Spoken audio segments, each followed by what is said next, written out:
Hey guys, welcome to Jazz Piano Daily number 52. Today, we are going to be talking about this super popular jazz ending that really every jazz pianist needs to know. So let's dive into what we're talking about here. It is this. We're starting on the sharp 4 minor 7 flat 5 chord. We come down to the 4 minor chord. This is the 1 chord with the 3rd in the bass. Flat 3 diminished. 2, 5, 1. Okay, so F sharp minor 7 flat 5. Okay, so the voicing that I'm doing here for the minor 7 flat 5 is the root and the flat 5, and then the 7th, the 3rd, and the flat 5 again. Okay, so notice on these flat 5 chords, a lot of times I might not add in the 9th because sometimes it's like the flat 9 or the natural 9 sounds a little bit tense. So a lot of times I'll just leave that out, to be honest with you. You can do things like, adding in, the 3rd down here if you wanted to. You can even try like even adding in like the, the flat 13 in there and just kind of like play around with it. But honestly, this voicing, I love it because it's a nice, open, clean voicing. And then it flows nicely right down to that F minor. Notice the C right here at the top, okay? This note C is holding out, and notice how it holds out through all of these voicings. This is a common tone, right? So this common note C holds out through all of those voicings, right? And what it does is you notice it kind of creates some nice stability in the voicing as well because you keep hearing that top note up there, right? Versus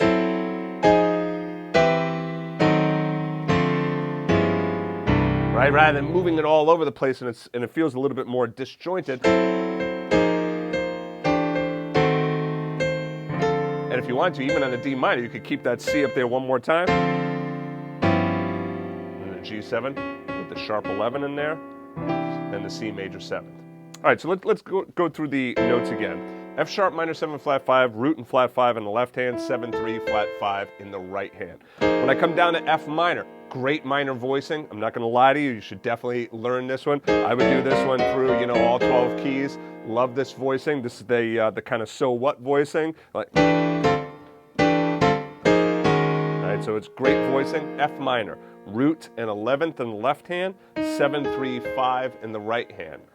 C over E, chordal voicing, right? See all of these chordals, starting on the 3rd to the 6th to the 9th to the 5th to the root, all fourths, 4th, 4th, 4th, 4th, all stacked fourths. Great open voicing. You can even use it for a C major as well. It doesn't have to be just C over E. E flat, okay? The root and the flat 5 again, okay? And then over here, playing the double flat 7, the flat 3, the flat 5, and then double flat 7 again, okay? What's interesting about these kinds of things as well is like you see how close it is to like D7? You can kind of use these visual tricks to kind of help you to get to the chord a little bit faster. You could just kind of say, oh, it looks like D7, but I'm just playing the C there instead. That might help you to get to that chord faster. D minor. Root 3, and then the 7, 3, 5 in the right hand. But remember, we could also do that same voicing that we just did on the F. So if I take that voicing on the F and I bring it down there to the D, that's what it is. But in this case, I did root 3 instead. You could also do that.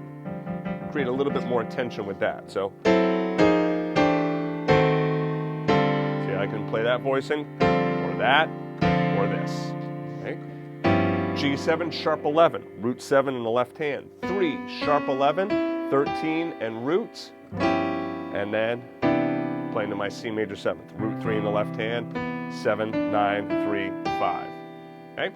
So, once you understand the analysis of this, it's really just kind of walking down from that sharp 4 minor 7 flat 5 chord. The next step is really just play along with the backing track a bunch and really just kind of get this down.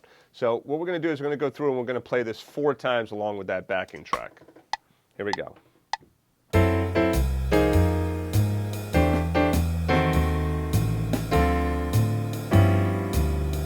And if you don't want to do the rhythm, just play the chords.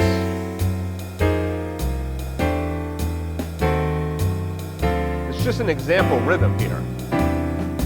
You could also break this up.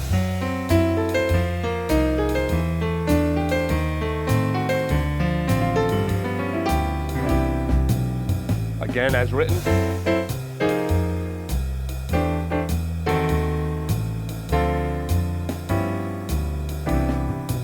One more time.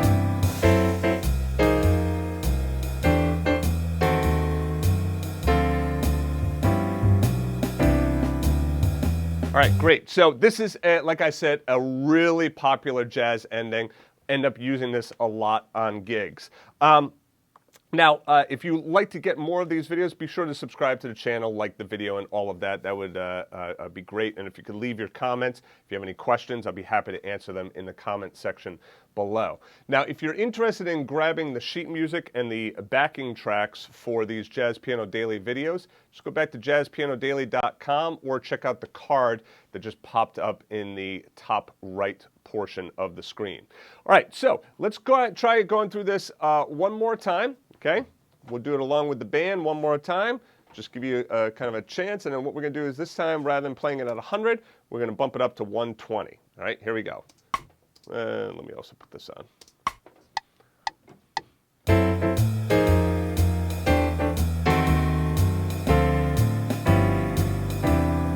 Now check this out.